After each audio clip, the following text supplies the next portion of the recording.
So we talk leadership and we continue to struggle with how to look at it. Last 50 years or so have actually been rather difficult for anybody who is seeking to explain and define what leadership means and what it stands for, particularly in the corporate sector. So we have had situations where leaders would come in, would redefine the business, would get the best results for a year or two, and then the nosedive.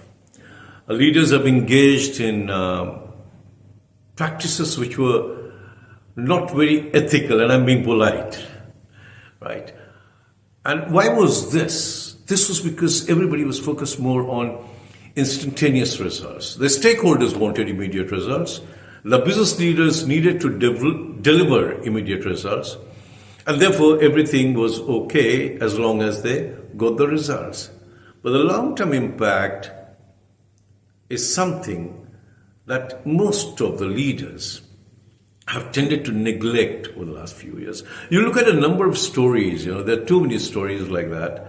You have Research in Motion, you have Nokia, and I could go on with that list. On the other hand, there have been ethical issues with major businesses. Satyam in India, Enron in US, or global as a global entity. There seems to be a bit of a problem in that leaders would want to focus on immediate results, more like instant coffee, here and now. I want it now, and therefore I would do whatever is necessary, or may not even be necessary, as long as I get the immediate result. The focus has shifted from engaging with people, motivating people, exciting them, getting the commitment, to getting the results. So your people, the people who work with you, have become more like tools for delivering the results. And therefore, the trust, the commitment that is necessary for effective leadership is missing. That's part A of the problem. But I don't blame the leaders. They have another issue there. And the issue is that when I'm looking at myself as a leader, I'm a little mixed up. I'm a little confused. There's a technological aspect. I need to have a good sense of the technology. I need to build myself up in that space.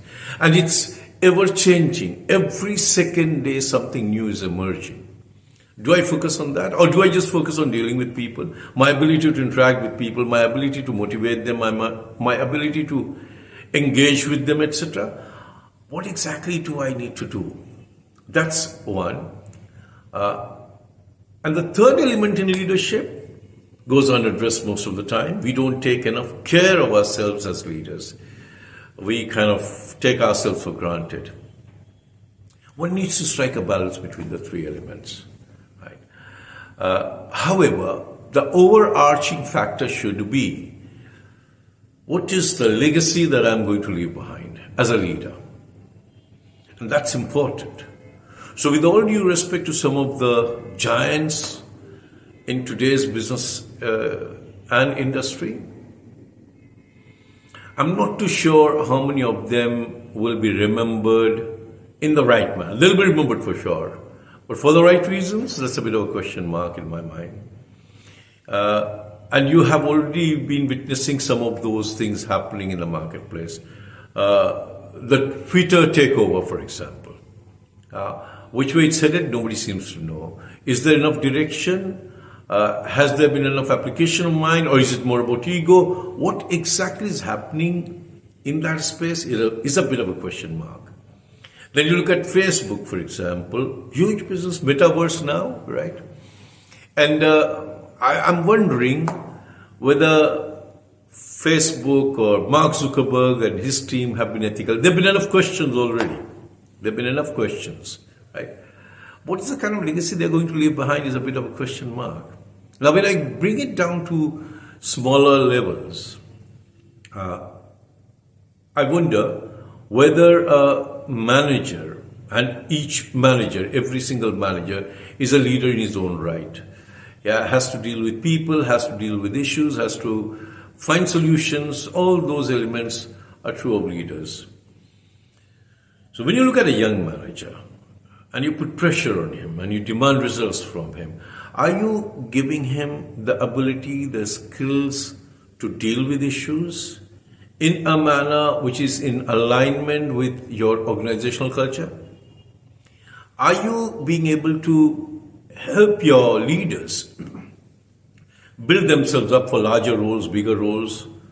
Are you being able to build them such that they can actually not only motivate and engage people, but can actually help them become leaders who can take on larger responsibilities?